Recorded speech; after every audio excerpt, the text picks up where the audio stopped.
You may see some big changes if you drive in downtown Bend. As Rhea Pinella explains, it's to help bring more customers in while maintaining physical distancing. She has more now. In order to accommodate their outdoor seating plans, some downtown Bend businesses have asked the city to consider closing some streets and change traffic patterns. According to the city, proposed outdoor seating plans and parklets may include tables and chairs, retail racks, planters, and benches. Chris Piper with the Bend City Council says the city has to keep in mind making spaces ADA accessible and clear for emergency services.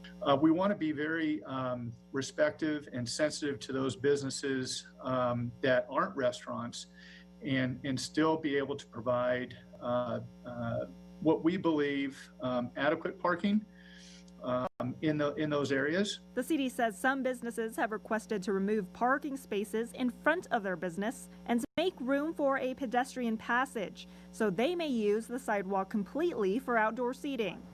Some downtown businesses are asking the city of Bend to change Minnesota Avenue into a one-way eastbound street, but not all businesses support this change.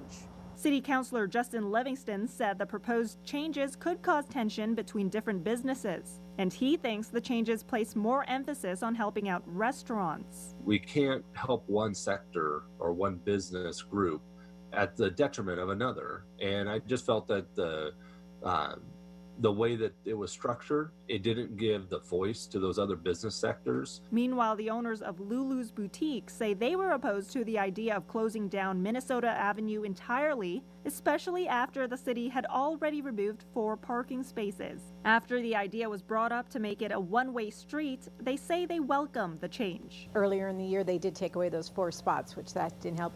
But then the more we talked to the restaurant owners and thought about it, the more we realized if the restaurants don't work, downtown doesn't work.